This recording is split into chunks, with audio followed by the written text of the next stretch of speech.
him finding a load of mugs and they think they're going to sell that to the public. This fella, he's fine.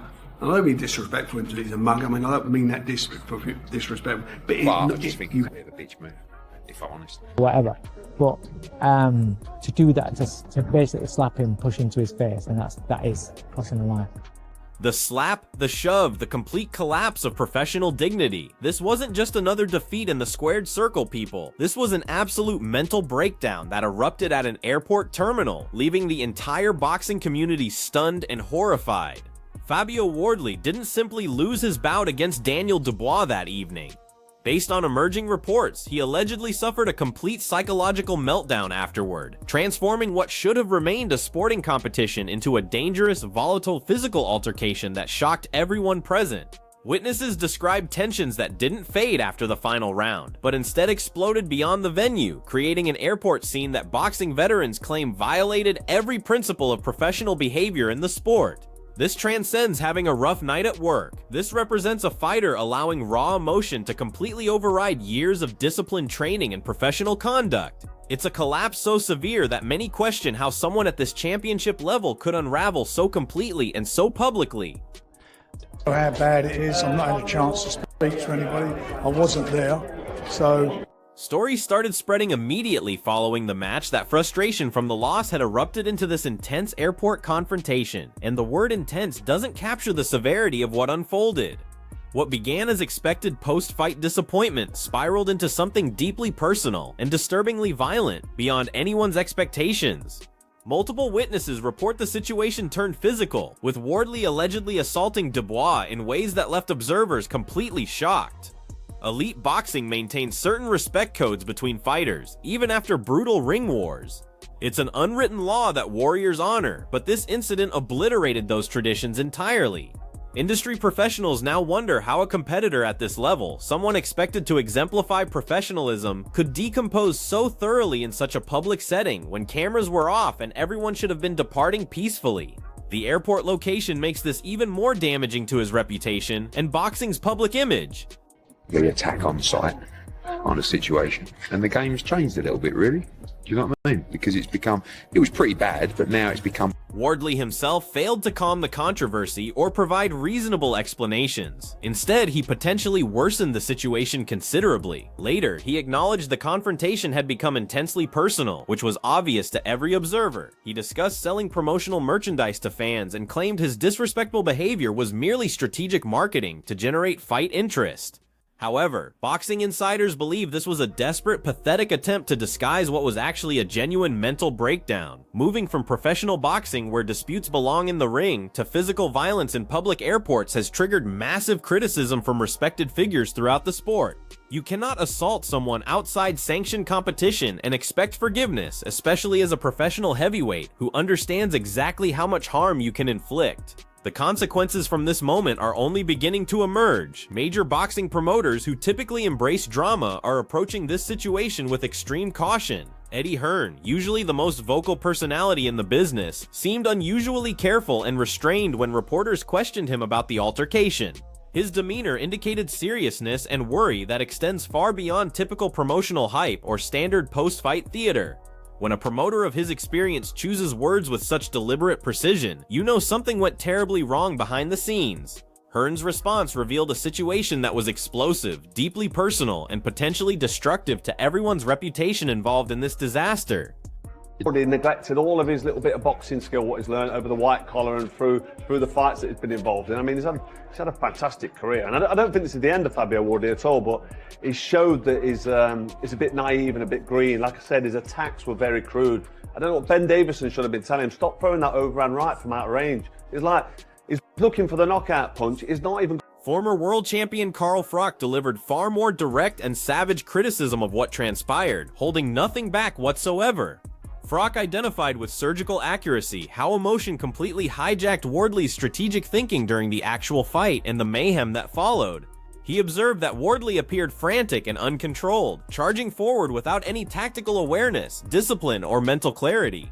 According to Froch's professional analysis, that complete loss of composure was the critical error of the evening and ultimately caused his devastating defeat in the ring.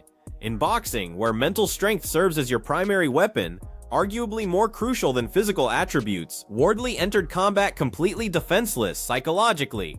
It was a crude, unpolished performance that left him exposed to the destructive power of a focused, composed world champion who maintained complete control throughout.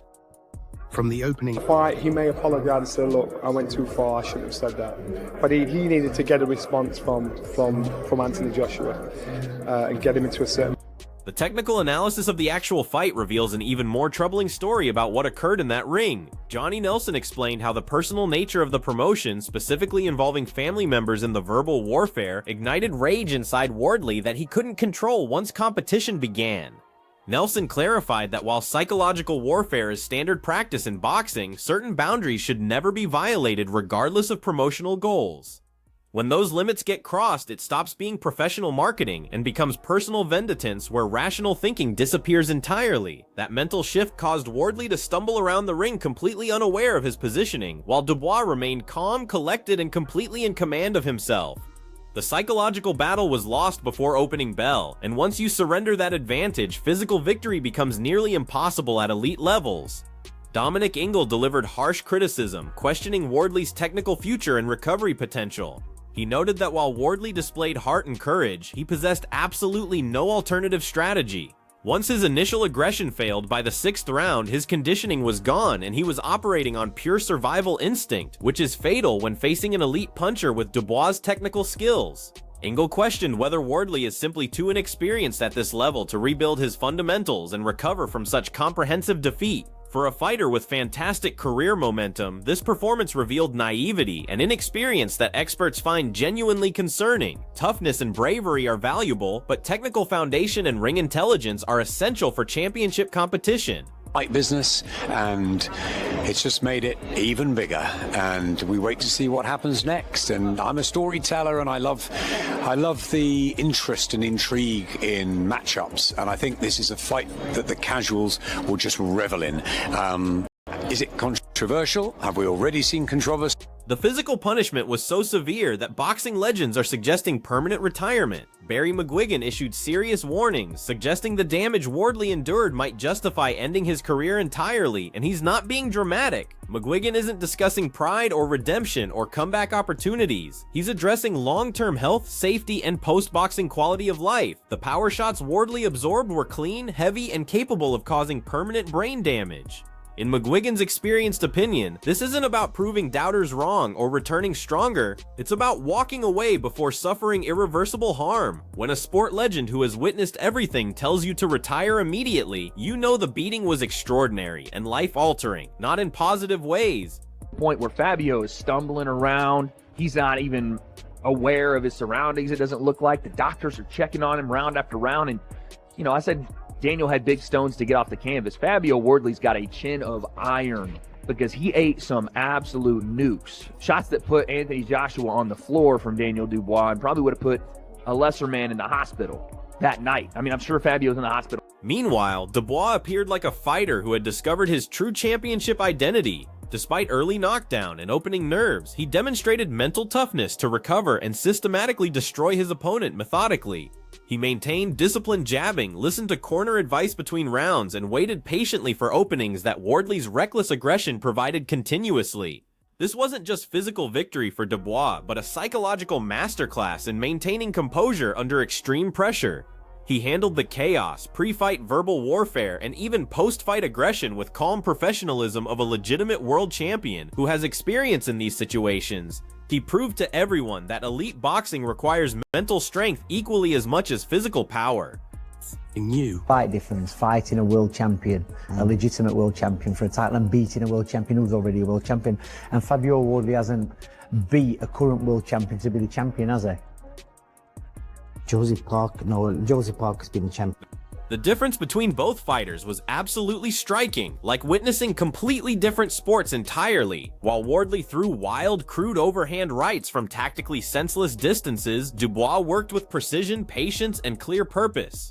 Johnny Nelson noted that Wardley possesses an iron chin for surviving devastating shots that landed flush, but chin durability isn't a sustainable success strategy in professional boxing.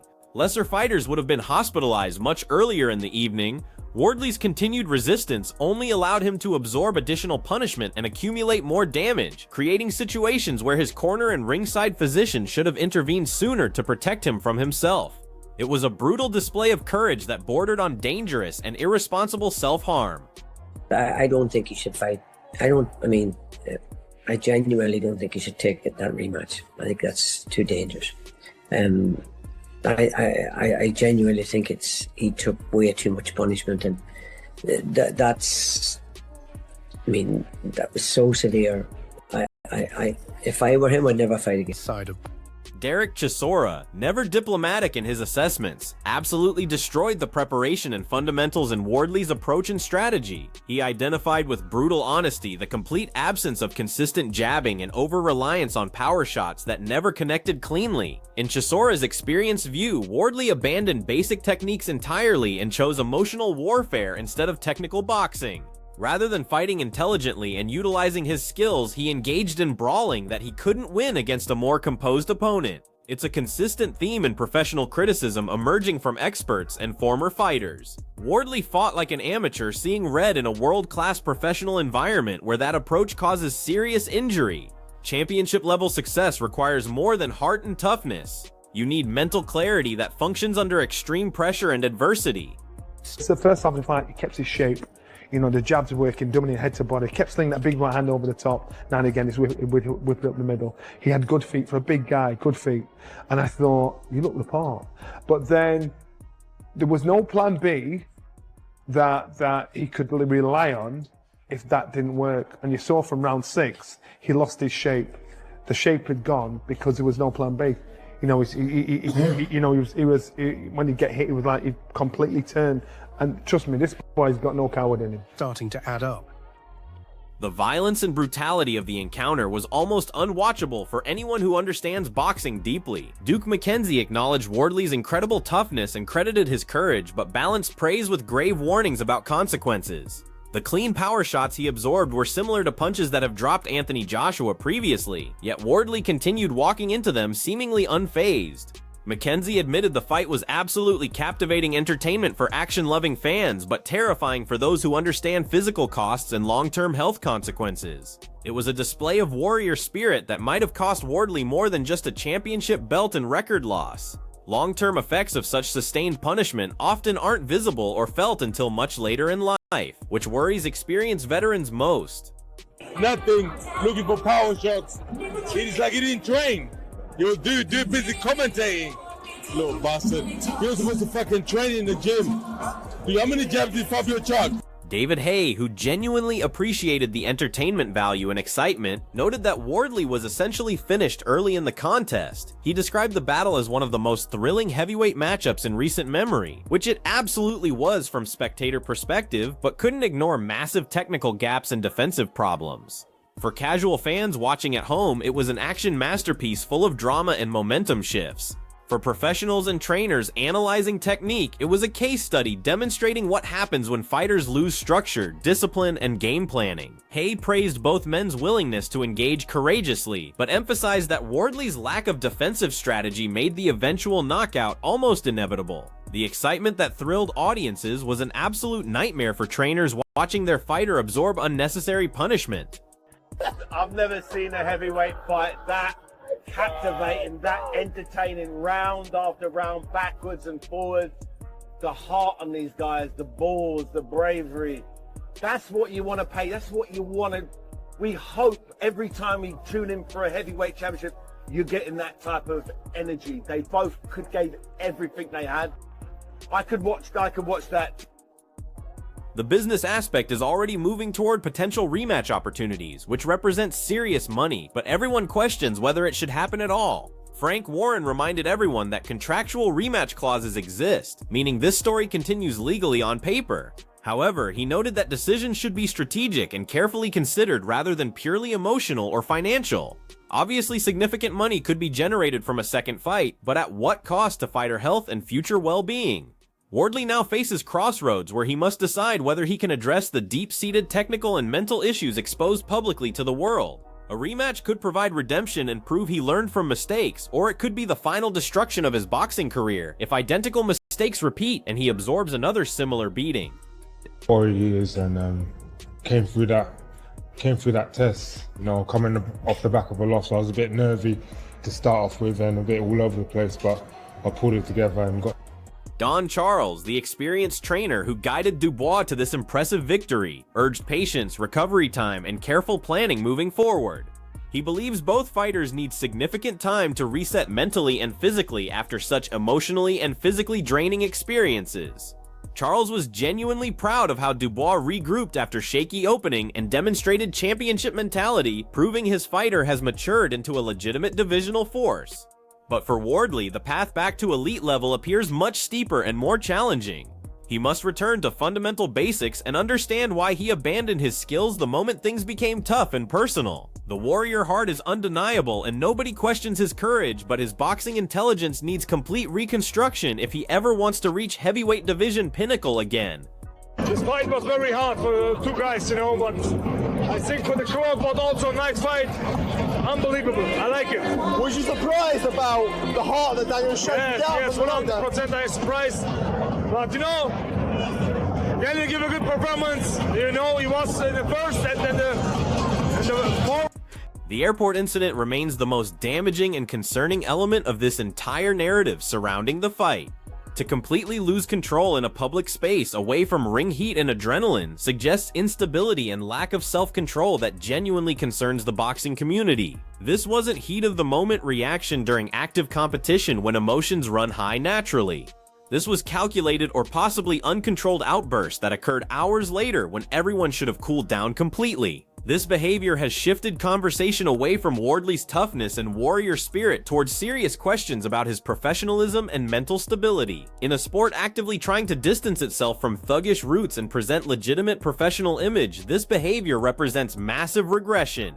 It's a stain on an otherwise incredible heavyweight action night that the sport would prefer to forget entirely. It wasn't the most skilled heavyweight fight I've ever seen, but it was just what the fans wanted to see. The fans wanted that. I mean, that was blood and guts, but God and name the bar, good fight. Value. Many people also question the role of Wardley's corner and team during the meltdown, both inside the ring and afterward. If a fighter is stumbling and unaware of surroundings as professionals described Wardley, responsibility falls on the team to protect him from himself completely. The fact that the fight continued as long as it did with Wardley absorbing such heavy punishment and emotions spilled into the airport suggests lack of firm leadership and control. A fighter in that compromised mental and physical state needs management, protection, and restraint, not encouragement to dive deeper into personal grudges. Criticism isn't aimed solely at Wardley anymore, but at the entire support structure that allowed this situation to spiral completely out of control.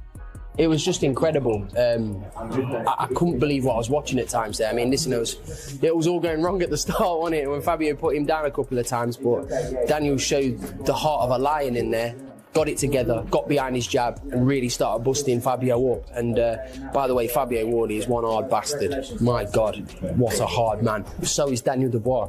Two very, very tough, strong men going at. Dave Allen offered more analytical and balanced fight perspective, suggesting Wardley actually had early opportunities if he had been intelligent enough to capitalize properly. Dubois looked nervous and jittery in the opening round, clearly feeling pressure, and if Wardley had attacked with discipline and technique instead of wild aggression, the outcome might have been completely different. But hesitation, poor timing, and lack of technical execution cost him his opportunity window. Once Dubois found rhythm, settled nerves, and began systematically breaking Wardley down, the momentum shift became permanent and irreversible. This reinforces the concept that Wardley remains inexperienced at elite level despite his record. He didn't capitalize on opponent weakness when it presented itself, and couldn't survive his own mistakes once Dubois assumed control completely. Fight! And what a chin! I can't believe, after all that, after all the punishment it took, Wardley's still never been down. Incredible chin. The man's built different. Unbelievable. And Wardley's white-collar background is increasingly mentioned as possible factor in his elite-level undoing. While his unconventional rise through ranks has been fantastic and inspiring in many ways, lack of deep amateur foundation and traditional experience often shows when situations become tactical and cerebral. Professionals like Dominic Ingle believe fundamentals simply aren't available to rely upon when power punching stops working and actual boxing becomes necessary. Without years in amateur systems learning to box out of trouble and adapt mid-fight, you resort to tough man tactics that Wardley displayed throughout. It's a style that works perfectly against mid-level opposition who can't punish mistakes but gets brutally exposed when facing world champions who know how to exploit every technical flaw systematically. Dubois got back up, Dubois was nervous as anything. Felt bad for him in the first round, he was really jittery. Fabio probably really, looking back, I should have just jumped all over him, but Dubois, as great as Dubois is, and he's a fantastic fighter. On top, he's probably the best heavyweight in the world on top. You know, Usyk befuddled him, and you know he can get beat Dubois because he's a real enigma, to be honest. I'm a big fan of him, but he's there. He's just. The incredible bravery Wardley demonstrated throughout the fight has earned respect and fans, but the boxing world remains genuinely divided on what that bravery actually represents. Is it brave to absorb life-altering punishment in a losing effort courageously? Or is it actually reckless and dangerous behavior? When you're being systematically destroyed and still attempting desperate power shots, you're essentially gambling with future health and quality of life permanently. Professionals criticize him not because he lost, since everyone loses eventually, but because of how he lost and reacted afterward. There's a fine line between being a warrior and being someone who has lost their way and doesn't know when to protect themselves appropriately. Currently, expert consensus believes Wardley crossed that line, and he needs to rediscover basic fundamentals before it's too late for his career and health. Absolutely brilliant. He showed what he was made of tonight, and he delivered. That's all I can say. What were you saying to him in between rounds? There's also the merchandising issue, the promotional character, and the disrespectful persona he portrayed throughout. Wardley's admission that he was playing character and acting disrespectfully just to sell merchandise has completely backfired spectacularly. If you're going to portray a villain to hype fights and sell tickets, you must be able to turn it off when competition ends. If the disrespect was purely for cameras and business purposes, why did it become physical assault at the airport? This suggests the persona consumed the person and he couldn't separate performance from reality anymore. It's a cautionary tale for any fighter who thinks they can manipulate emotions without personal consequences. Boxing business is brutal and unforgiving, but the personal cost of these rivalries and mental toll they exact can be even more destructive. But there is a rematch clause, so we'll see what happens. If they decide to pass it for now. We'll see what pans out in the next few months with all these various heavyweight fights that are happening, and that'll determine what. As everything settles and everyone steps back for perspective, the heavyweight division has new hierarchy and clearer competitive picture. Daniel Dubois has established himself as legitimate, composed force who can overcome adversity and perform under championship pressure successfully. Fabio Wardley, meanwhile, faces serious identity crisis and career crossroads. He's no longer the undefeated prospect with bright future ahead optimistically. He's a veteran who absorbed life-changing punishment and reacted by losing composure in front of the entire world. The assault on Dubois at the airport has branded him as a fighter who cannot handle pressure appropriately, and that reputation is incredibly difficult to overcome in this sport. Every future move will be scrutinized by the same professionals currently criticizing him and questioning his future viability. Anthony Joshua had a rematch clause when he fought Daniel. If that's up to them, if they want to exercise it, like I said, it's too premature. Let's go and digest this win. Let Daniel go and have some rest. Remember, that's him coming off the back of a loss, a stoppage loss. The ultimate lesson centers on composure, mental strength, and health prioritization above everything else. Boxing is the most unforgiving sport globally, demanding complete respect from everyone involved at every level. Whether Wardley can rebuild his career from this devastating point, or if he should follow Barry McGuigan's advice and retire for his own well-being, represents the biggest question in the sport currently. He demonstrated a lion's heart that nobody can deny or take away from him, but a lion without strategy or discipline becomes merely a target waiting for elimination. As we await news on possible rematch and future developments, the boxing world remains anxiously watching. Will we witness a more disciplined, mature Wardley who genuinely learned from this experience? Or has the damage, both mental and physical, already been inflicted irreversibly? Only time will reveal if he can truly recover his mind, confidence, and professional career completely.